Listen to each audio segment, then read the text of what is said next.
பதுவை புனிதரின் தோழமையில் வாழ்ந்திட. கிறிஸ்து இயேசுவில் பேரன்பு மிகுந்த சகோதரிகளே, சகோதரர்களே, உங்கள் அனைவருக்கும் பங்கு தந்தையின் பெயராலும் அருள் பணியாளர்கள், திருத்தொண்டர் மற்றும் அருள் சகோதரர்களின் பெயரால் திருவிழா வாழ்த்துக்களை தெரிவித்துக் கொள்கிறோம். Happy feast.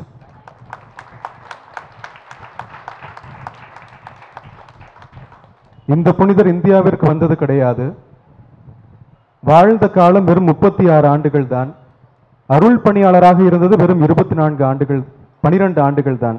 அதாவது நாங்களெல்லாம் குருக்கள் ஆவதற்கு 30 வயது ஆகிவிடும். ஆனால் அவர் 24 வயதிலேயே அருள் பணியாளராகி விடுகிறார். இறந்து 800 ஆண்டுகள் ஆகிவிட்டது. இப்படிப்பட்ட நிலையில் இருக்கக்கூடிய ஒரு புனிதரை இன்று உலகமே கொண்டாடி கொண்டிருக்கிறது என்றால் காரணம் ஒன்றே ஒன்றுதான். இந்த புனிதர் இயேசுவோடு தோழமையில் வாழ்ந்திருந்தார். ஆகவே நாமும் இந்த புனிதரோடு தோழமையில் வாழும் பொழுது நாமும் இயேசுவை அடைவதற்கான வழியை கண்டடைவோம் என்ற ஒற்றை செய்திதான் அன்பிற்குரியவர்களே. அப்படியானால் இந்த புனிதர் என்ன செய்து விட்டார்? இவரது வாழ்நாள், இவரது வாழ்வு நமக்கு உணர்த்தக்கூடிய செய்திதான் என்ன என்பதுதான் இன்றைய மறையுரையின் மையமாக அமைந்திருக்கிறது. இதை நாம் அறிந்து கொண்டோம் என்றால் நிச்சயமாக நமது பாதுகாவலருடைய தோழமையில் நாம் இறக்கும் வரை எந்நாளும் மகிழ்ந்திருக்க முடியும். முதலாவதாக இலக்கை குறித்த தீர்மானம். சில ஆண்டுகளுக்கு முன்பாக படித்த நினைவுண்டு. அதாவது சீன நாட்டிலே இந்த குழந்தைகள் நடக்க ஆரம்பித்த உடனேயே பலவிதமான பொருட்களை அந்த குழந்தைகளுக்கு முன்பாக வைத்து விடுவார்களாம், பலவிதமான துறைகளை சார்ந்த பொருட்களை.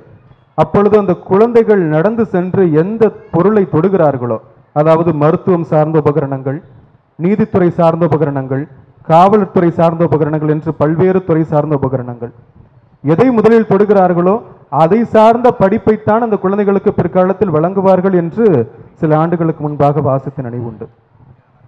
நமது வாழ்விலும் கூட நமது இலக்கு எப்படிப்பட்டதாக இருக்கிறது என்பதை முதலில் நாம் ஆழமாக சிந்தித்து பார்க்க வேண்டும்.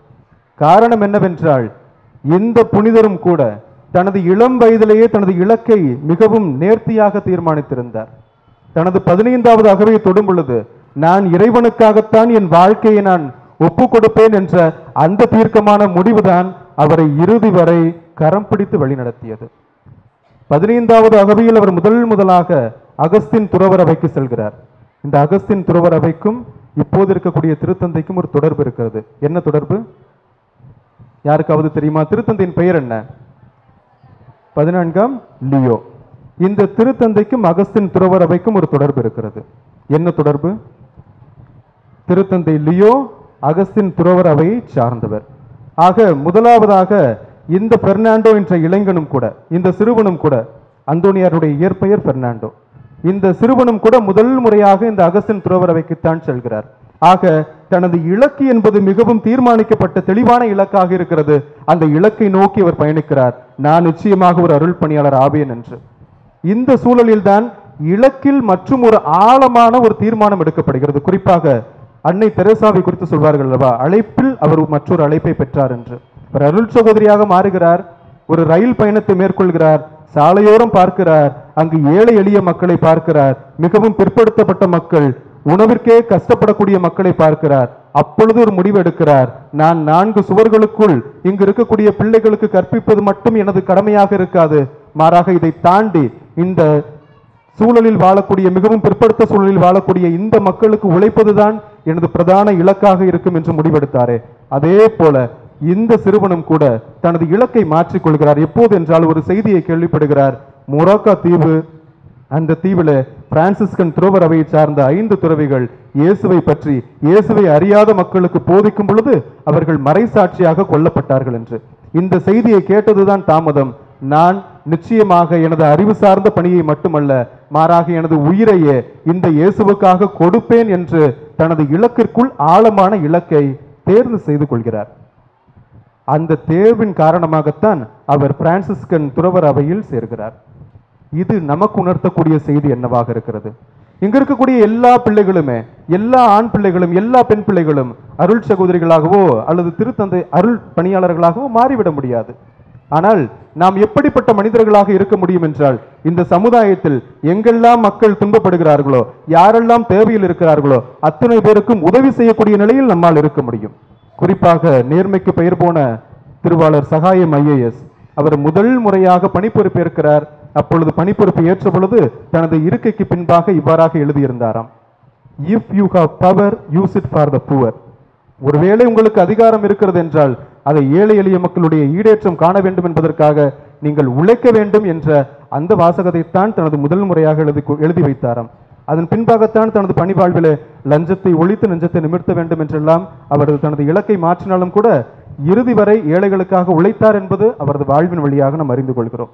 அப்படியானால் முதல் நிலை என்னவென்றால், நாம் நமது இலக்கை தேர்வு செய்ய வேண்டும். அன்பு மிகுந்த பெற்றோர்களை, தயவு செய்து உங்கள் பிள்ளைகளுக்காக நீங்கள் முடிவெடுக்காதீர்கள். உங்கள் பிள்ளைகளுக்கான வழியை மட்டும் காட்டுங்கள். இவையெல்லாம் இலக்காக இருக்கிறது. இந்த இலக்கில் எது உனது இதயத்திற்கு நெருக்கமானதாக இருக்கிறதோ, எது உனது விருப்பத்திற்கு இலக்காக இருக்கிறதோ அதை தேர்வு செய்து கொள்ளுங்கள் என்று வழியை காட்டுங்கள். நீங்கள் அவர்களுக்காக முடிவெடுக்காதீர்கள். இந்த அந்தோணிக்காக அவரது பெற்றோர்கள் முடிவெடுக்கவில்லை, மாறாக முடிவெடுக்கக்கூடிய சுதந்திரத்தை அவர்கள் அவருக்கு வழங்கினார்கள். இரண்டாவதாக, இப்பொழுது இந்த அந்தோணி அருள் பணியாளராக அருள் பொழிவு செய்யப்பட்டு விட்டார். ஆனால் தனது இதயத்தில் இருந்த அந்த இலக்கு மட்டும் ஒருபோதும் அழியாமல் இருந்தது. ஆகவே தான் வேண்டியபடியே, தான் விரும்பியபடியே இப்பொழுது மொரோக்கா தீவுக்கு செல்கிறார். இப்போது போல, முன்பு போல இப்பொழுது நாம் பயணம் செய்கின்றோமே, அதே போல ஏறக்குறைய 800 ஆண்டுகளுக்கு முன்பாக பயண வழி போக்குவரத்து எல்லாம் கிடையாது. அப்பொழுது கடல் வழி பயணம் மட்டும்தான். மிகவும் நீண்ட மாதங்கள் அவர்கள் பயணம் செய்ய வேண்டும். அடிப்படையில் புனித அந்தோணியார் உடல் அளவில் மிகவும் தொய்வுற்றவராக இருப்பார். காரணம், அவர் இறைவன் மீது அதீத பற்று கொண்டவராக இருந்ததால் கடுமையான உடல் ஒருத்தல் முயற்சிகளை அவர் மேற்கொண்டார். ஆகவே அந்த கடல் வழி பயணம் அவரது உடலுக்கு ஒவ்வாமையை ஏற்படுத்துகிறது. நீண்ட நேர பயணமானது அவர் மிகவும் மோசமான உடல்நிலைக்கு சென்று விடுகிறார். இப்பொழுது அந்த மொரோக்கா தீவுக்கு செல்கிறார். ஆனால் சென்ற உடனேயே கடும் நோய்வாய்ப்பட்டு விடுகிறார். 3 மாதம் படுத்த படுக்கையாகி விடுகிறார். இப்பொழுது அவரது நிலைமை மிகவும் மோசமாக இருந்ததால் அங்கு இருந்த சக அருள் பணியாளர்கள் செய்தியை அங்கு இருக்கக்கூடிய உயர் அருள் பணியாளர்களுக்கு தெரிவிக்கிறார்கள். இப்பொழுது அழைப்பு அங்கிருந்து வருகிறது, அந்தோணி திரும்பி வா என்று. இப்பொழுது அவர் போர்ச்சுகீஸுக்கு செல்ல வேண்டும். பயணம் தொடர்கிறது. ஆனால் கடலிலே மிகப்பெரிய ஒரு புயலின் காரணமாக அவரது இலக்கானது மாற்றி அமைக்கப்படுகிறது. இப்பொழுது வடக்கு இத்தாலிக்கு சென்று விடுகிறார். நமது வாழ்விலும் கூட நாம் ஒரு இலக்கை நோக்கி சென்று கொண்டிருப்போம், ஒரு தீர்மானத்தை நோக்கி சென்று கொண்டிருப்போம். ஆனால் திடீரென்று அந்த இலக்கானது மாற்றி அமைக்கப்படும். அப்பொழுது ஏன் இவ்வாறு நிகழ்கிறது, எனக்கு மட்டும் ஏன் இப்படிப்பட்ட துன்பங்கள் எல்லாம் நிகழ்கிறது என்று நாம் நொந்து கொள்வோம். ஆனால் ஒன்றை மட்டும் மறந்து விடாதீர்கள், அவர் ஒருவேளை போர்ச்சுகீஸுக்கு சென்றிருந்தால் ஒருவேளை நாம் இன்று அந்தோணியாரை நினைத்திருப்போமா என்று தெரியவில்லை. ஆனால் அந்த இத்தாலிக்கு செல்கிறார். அங்குதான் அந்தோணியாருடைய ஒளி உலகெங்கும் பரவ ஆரம்பிக்கின்றது. எவ்வாறு பரவ ஆரம்பிக்கின்றது என்றால், இப்பொழுது அங்கு செல்கிறார். நாம் முன்பே அறிந்திருப்போம், அங்கு சமையற் கூடங்களிலே மிகவும் பிற்படுத்தப்பட்ட பணிகளைத்தான் செய்கிறார். ஆனால் ஒருமுறை ஏராளமான அறிவு சார்ந்த மிகப்பெரிய மேன்மை மிகுந்த அறிஞர்கள் எல்லாம் வந்திருக்கிறார்கள், கர்தினால்கள் வந்திருக்கிறார்கள், ஆயர்கள் வந்திருக்கிறார்கள். அவர்களுக்கு முன்பாக இறைவனை பற்றிய வார்த்தை எடுத்துரைக்க வேண்டும். அன்று பேசக்கூடிய அந்த அருள் பணியாளர் வரவில்லை. அப்பொழுது எதிர்பாராத விதமாக அந்த வாய்ப்பு இந்த அந்தோணியாருக்கு வழங்கப்படுகிறது. அன்று இயேசுவை பற்றி சொல்கிறார். அந்த செய்தி அங்கு இருந்த மெத்த படித்த மேதாவிகளுக்கெல்லாம் மிகப்பெரிய கொட்டு வழங்கியது போல மாறி அமைந்திருந்தது. ஆகவே அத்துணை பேருடைய இதயங்களிலும் இந்த அந்தோணி இடம் பிடிக்கின்றார். இத்தோடு நின்றுவிடவில்லை அன்பிற்குரியவர்களே, தனக்குரிய அறிவை தனக்காக மட்டும் பயன்படுத்திக் கொள்ளாமல் அந்த சூழலில் வாழ்ந்த திரிபு கொள்கைகளை எதிர்ப்பதற்காகவும் அவர் பயன்படுத்தினார். அல்பென்ஜென்சியன் என்ற ஒரு திரிபு கொள்கையானது வடக்கு இத்தாலி மற்றும் தெற்கு பிரான்சிலே மிகவும் அதிகமாக பரவி கிடந்தது. அடிப்படையில் திரிபு கொள்கை என்றால் உங்களுக்கு தெரியுமா? திரிபு கொள்கை என்றால் என்ன? நமக்கென்று அடிப்படை நம்பிக்கைகள் இருக்கிறது. அந்த நம்பிக்கைக்கு மாற்றாக சிலர் தவறான கருத்துக்களை சொல்லும் பொழுது அது கத்தோலிக்க திரு அவையால் திரிபு கொள்கை அல்லது தப்பறை கொள்கைகளாக வடிவமைக்கப்படுகிறது. ஆகவே தான் இந்த அந்தோணியாரை பற்றி சொல்லும் பொழுது இவர் திரிபு கொள்கையாளர்கள் மீதான சம்மட்டி அடி என்று சொல்வார்கள். தன்னிடம் இருந்த இயேசுவை பற்றிய அறிவை இந்த திரிபு கொள்கைகளை எதிர்ப்பதற்காக பயன்படுத்தினார். முதல் 3 நூற்றாண்டு வரை நாம் இப்பொழுது இயேசுவை பற்றி மிக எளிதாக மிக சுதந்திரமாக பேசிக் கொண்டிருக்கிறோம். இந்த சூழல் கிடையாது. 313ஆம் ஆண்டில் தான் கான்ஸ்டாண்டினோபிளுடைய அரசனுக்கு பின்பாக கிறிஸ்துவ சமயம் அரசு சமயமாக பிரகடனப்படுத்தப்பட்ட பின்புதான் நாம் சுதந்திரமாக இயேசுவை பற்றி பேசவும் இயேசுவை பற்றிய நம்பிக்கை பிறருக்கு அறிக்கையிடக்கூடிய சுதந்திரத்தை பெறுகின்றோம். காலப்போக்கிலே இந்த சுதந்திரத்தை சில மனிதர்கள் தவறாக பயன்படுத்துகிறார்கள். தவறாக பயன்படுத்தியதால் திரிபு கொள்கைகள் இந்த சமுதாயத்தில் மிகவும் பரவ ஆரம்பித்தது. ஆக கத்தோலிக்க நம்பிக்கையை குறித்த மிக பெரிய குழப்பங்கள் அந்த சூழலிலே உருவாகிறது, அந்த சமுதாயத்திலே உருவாகிறது. முதல் திரிபு கொள்கை அந்த சூழலில் என்ன இருந்ததென்றால், இந்த உலகத்தில் 2 கடவுள் இருக்கிறார்கள். ஒரு கடவுள் நன்மை செய்யக்கூடியவர், மற்றொரு கடவுள் தீமை செய்யக்கூடியவர். நீங்கள் தீமை செய்ய வேண்டிய கடவுளை தொட்டீர்கள் என்றால் அவர் மற்றவர்களுக்கெல்லாம் செய்வினை வைத்து விடுவார். நன்மை செய்யக்கூடிய கடவுளை வழிபட்டீர்கள் என்றால் அவர் நன்மை செய்வார். இந்த கருத்து அந்த சமுதாயத்தில் அதிகமாக பரவி கொண்டிருந்தது.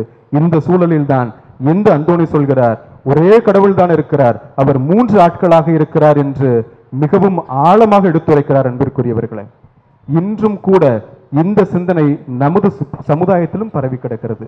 எப்படியாக இருக்கிறது என்றால், அடிப்படையில் நாம் திருமணத்திற்கு வருவதற்கு முன்பாக இருந்தாலும் சரி, அல்லது எந்த விதமான நல்ல நிகழ்ச்சிகள் நடப்பதாக இருந்தாலும் சரி, முதலாவதாக கடவுளை பார்ப்பதற்கு முன்பாக நமது வீட்டில் இருக்கக்கூடிய கேலண்டரை தான் பார்ப்போம்.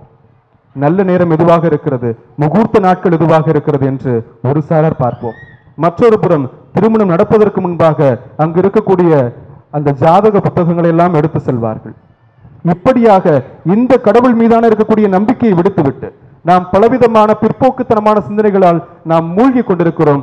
இப்படிப்பட்ட சூழலில் இருந்தோமேயானால் நிச்சயமாக இந்த அந்தோணியார் சம்மட்டி எடுத்து வந்து நம்மையும் சாத்துவார். இது முதல் செய்தியாக இருக்கிறது. இரண்டாவதாக, அந்த சமுதாயத்தில் இருந்த மற்றொரு திரிபு கொள்கை என்னவாக இருந்தது என்றால், இந்த உலகம் தீயது என்று. இந்த உலகம் மிகவும் மோசமானது, விண்ணகம் மட்டும்தான் சரியானது என்று. அடிப்படையில் ஒன்றை மட்டும் மறந்துவிட வேண்டாம், மண்ணகம் என்பது விண்ணகத்தினுடைய முன் சுவை. இந்த மண்ணகத்தில் நாம் என்ன செய்கின்றோமோ இதன் அடிப்படையில் தான் விண்ணகத்தில் இருக்கக்கூடிய இறுதி தீர்ப்பு இருக்கும் என்பதை மட்டும் ஒருபோதும் மறந்துவிட வேண்டாம் என்ற இந்த சிந்தனையையும் இந்த அந்தோணியார் அந்த மக்களுக்கு தெளிவுபடுத்துகிறார். நாம் வாழக்கூடிய சூழலையும் கூட நாம் இந்த மண்ணகத்தை தீயதாக்கி கொண்டிருக்கிறோம். பலவிதமான தவறான சிந்தனைகளால் இருக்கலாம், அல்லது பலவிதமான இயற்கை அழிக்கக்கூடிய நிலைகளாக இருக்கலாம். இவ்வாறாக இந்த மண்ணகத்தை, இந்த இயற்கையை அழிப்பதன் வழியாக நாம் இந்த மண்ணகத்தை தீமைப்படுத்திக் கொண்டே இருக்கின்றோம் என்பதை மறந்துவிட வேண்டாம். அப்படியானால் நாம் என்ன செய்ய வேண்டும்? மறைந்த திருத்தந்தை பிரான்சிஸ் சொல்வார் அல்லவா, இந்த இயற்கையை பராமரித்து பாதுகாத்து நமது வருங்கால சந்ததியினருக்கு கொடுக்க வேண்டிய கடமை மட்டும் நமக்கு கிடையாது, கடன் இருக்கிறது என்று சொல்லுவார். அப்படியானால் நம்மிடம் கொடுக்கப்பட்ட இந்த இயற்கை வளங்களை நாம் பாதுகாத்து பிறருக்கு கொடுக்க வேண்டும். ஒருவேளை கொடுக்கவில்லை என்றால் நாம் இந்த மண்ணகத்தை தீட்டுப்படுத்தி கொண்டிருக்கிறோம். மூன்றாவதாக அந்த சூழலில் இருந்த திரிபு கொள்கை என்னவாக இருந்தது என்றால், இயேசு மனிதராக பிறக்கவில்லை என்று. அப்படியானால் இயேசு கடவுள் மட்டும்தான், அவரிடம் மனித தன்மையே கிடையாது. அவர் இங்கு மனிதராக பிறக்கவில்லை, கடவுளாகத்தான் இருந்தார், எல்லா விதமான செயல்பாடுகளையும் அவர் செய்தார் என்று ஒரு திரிபு கொள்கை பரவி கொண்டிருந்தது. அப்பொழுது இந்த அந்தோணி சொல்கிறார், இயேசுவுக்கு 2 இயல்புகள் முழுமையாக இருந்தது. இறை இயல்பும் இருந்தது, மனித இயல்பும் இருந்தது. அவர் முழு மனிதனாகவும் இருந்தார், முழு இறைத்தன்மையோடும் இருந்தார் என்று. இன்றைய சூழலில் நாம் நமது மனித தன்மை எப்படியாக பிறருக்கு கொடுத்து கொண்டிருக்கின்றோம்? தன்னலமிக்க சுயநலமிக்க மனிதர்களாக நாம் வாழ்ந்து கொண்டிருக்கின்றோமே, பிறருக்கு உரியதை கூட கவர்ந்து கொள்ளக்கூடிய மனிதர்களாக இருக்கின்றோமே. அப்படியானால் நாமும் இந்த திரிபு கொள்கையினுடைய சார்பாளர்களாக இருக்கிறோம் என்பதை மறந்துவிட வேண்டாம். நம்மை கடந்து நம்மை வருத்தி பிறருக்கு நாம் கொடுக்க முயன்றோமே ஆனால் நிச்சயமாக நாமும் மனித இயல்போடு இருப்போம் என்பதையும் மறந்துவிட வேண்டாம் அன்பிற்குரியவர்களே. நான்காவதாக இன்று இருந்த திரிபு கொள்கை என்னவாக இருந்தது என்றால், நற்கருணையில் இயேசு கிடையாது, ஒப்புரவு அருட்சாதனம் தேவையற்றது என்ற ஒரு திரிபு கொள்கை பரவி கிடந்தது. அப்பொழுதும் கூட இந்த அந்தோணி தான் தெளிவுபடுத்துகிறார், நற்கருணையில் இயேசு முழுமையாக இருக்கிறார்.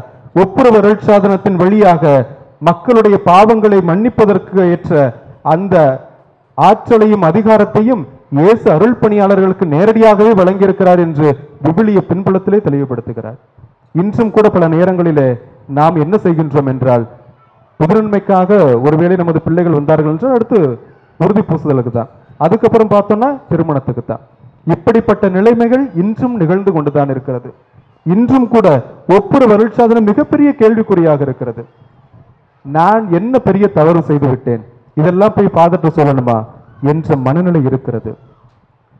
அப்படியாக இருந்ததென்றால் நாமும் இந்த திரிபு கொள்கையோடு சமரசம் செய்து கொள்கின்றோம். இப்படியாக இருந்தால் நிச்சயமாக இந்த அந்தோணி நம்மையும் கண்டிப்பார். இறுதியாக அந்த சமுதாயத்தில் இருந்த மற்றொரு திரிபு கொள்கை, தற்கொலையின் வழியாக இறைவனை மாட்சிப்படுத்த முடியும். நாளிதழ்களை ஒவ்வொரு நாளும் நாம் திருப்பும் பொழுது நாம் வாசிக்கலாம், ஒவ்வொரு நாளும் ஏதாவது ஒரு இடத்துல நிச்சயமாக தற்கொலைகள் நிகழ்ந்து கொண்டுதான் இருக்கிறது. நாம் என்ன நினைக்கிறோம் என்றால், இது எனது வாழ்வு, நான் என் வாழ்வை முடிவு செய்து கொள்வேன், என் வாழ்வை நான் முடித்துக் கொள்வேன் என்ற நிலை. நாம் நமது வாழ்விற்கான முழுமையான பொறுப்பாளர்கள் கிடையாது. இந்த வாழ்வை நமக்கு வழங்கியது கடவுள். ஆகவே கொடுத்த கடவுளுடைய கொடையை நாம் அழித்துக் கொள்வதற்கு நமக்கு எந்த விதமான அதிகாரம் கிடையாது என்ற இந்த சிந்தனையைத்தான் அந்த அந்தோணி அந்த மக்களுக்கு தெளிவுபடுத்துகிறார். அதே போல இன்றும் திரு அவை கருக்கொலைகளை கடுமையாக கண்டிக்கிறது என்றால், குழந்தை தாயினுடைய உதரத்தில் உருவான தருணத்திலிருந்தே அது வாழ்வை பெறுகிறது. அதனால்தான் அன்று முதல் இன்று வரை, இன்று மட்டுமல்ல எக்காலத்திலும் இந்த திரு அவை கருக்கொலைகளை கடுமையாக கண்டிக்கும். காரணம் என்னவென்றால், உயிரை எடுக்கக்கூடிய அதிகாரம் எந்த மனிதருக்கும் எப்பொழுதுமே கிடையாது, கடவுளுக்கு மட்டும்தான் இருக்கிறது. நம்முடைய உயிரை நாம் எடுப்பதற்கு கூட நமக்கு அதிகாரம் கிடையாது. இப்படியாகத்தான் இருந்த எல்லா விதமான திரிபு கொள்கைகளையும் இந்த அந்தோணி தான் கொண்டிருந்த இயேசுவின் மீது இருந்த அதீத அன்பின் காரணமாக, அதீத அறிவின் காரணமாக அத்துணை திரிபு கொள்கைகளையும் அழித்து போட்டார். அன்பிற்குரியவர்களே, இதிலிருந்து நாம் என்ன அறிந்து கொள்கிறோம்? முதலாவதாக, நாம் நமது இலக்கை தீர்மானிப்போம். இலக்கு என்பது நமது வாழ்வு, நமது சுயநல வாழ்வு மென்மேலும் வளர வேண்டும் என்பதற்காக அல்ல, மாறாக இயேசுவை மாற்றிப்படுத்த வேண்டும் என்ற எந்த இலக்கு. இரண்டாவதாக, நாம் நம்மிடம் இருக்கக்கூடிய அறிவை கொண்டு, நம்மிடம் இருக்கக்கூடிய இயேசுவின் மீதான பற்றை கொண்டு இந்த சமுதாயத்தில் மாற்றத்தை ஏற்படுத்தக்கூடிய மனிதர்களாக மாற வேண்டும்.